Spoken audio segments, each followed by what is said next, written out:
Hi there, I'm Andrea Koppel, and it's time for coffee, the podcast where you get to hear firsthand what the jobs and careers that interest you the most are really like. Hey there, Java junkies. Welcome to another K-Cup mini episode of Time for Coffee. By the way, K-Cups come in 3 sizes, single, double, and triple shots, or roughly 1 minute, 5 minutes, or 10 minutes in length. So if you don't have time to throw back an entire caffeinated career conversation, these K-Cup mini episodes of T4C can give you a quick caffeinated fix, whether you're on the go or you only have a few minutes to binge. So grab your mug and take a chug, because it's time for a caffeinated career double shot K-Cup with my guest, Mei Xu. What other qualities do you think are important for young people to cultivate? I'm thinking about you with your network in school. What other things have you drawn upon in your life that have helped you to build successful businesses? I would say curiosity and the lifetime of learning. That attitude will not let you shut down when there's challenges or obstacles. And immediately following that is a sense that you don't give up. I know it's very easy to give up. And I know that just before you give up, you almost feel you can't possibly hold on any longer. It's like exercise, right? This morning, I was asked to hold my plank for 10 more seconds. And I think I'm going to kick that man who said that. It's easy for him to say it. I can't hold on to another 10 seconds. But guess what? After the 8th second, you know you can do it. And every day you can prolong it to maybe 15 seconds next, and then 20 seconds by the end of this week. I might be even looking at 60 seconds. This is 吃苦. 吃苦耐劳.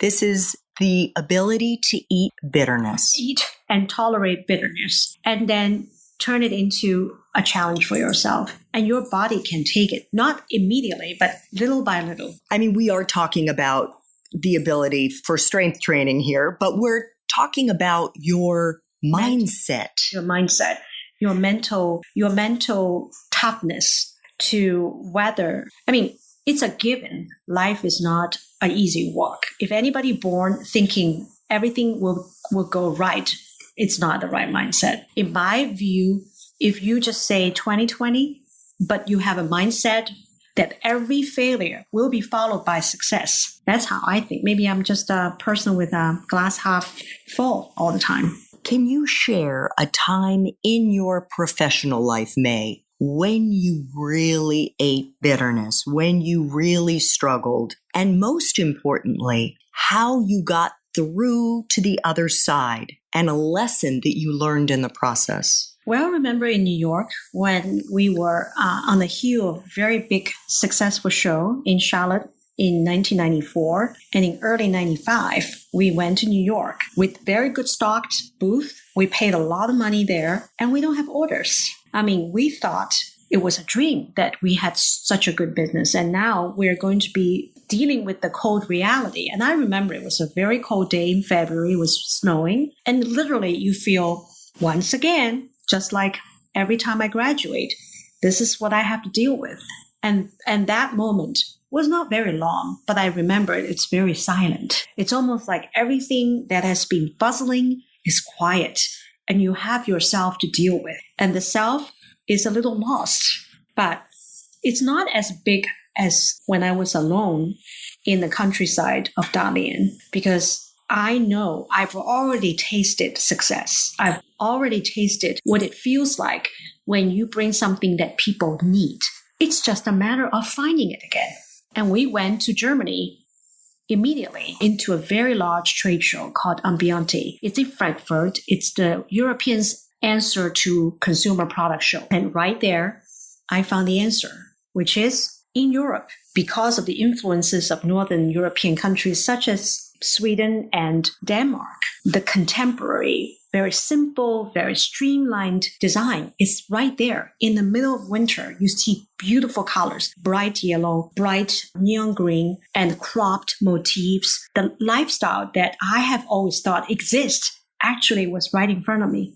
And it was reinforcing what I think is missing in the U.S. consumer business. And that's where you feel that you were probably right, and you should listen to yourself a little bit more. So we used Campbell soup can to make the candles that later on become Chesapeake Bay candle with bright colors, with multi-notes, fragrances. And that's where we brought those samples to Bloomingdale. We brought those samples to Nordstrom's buying offices, and they bought right on the spot.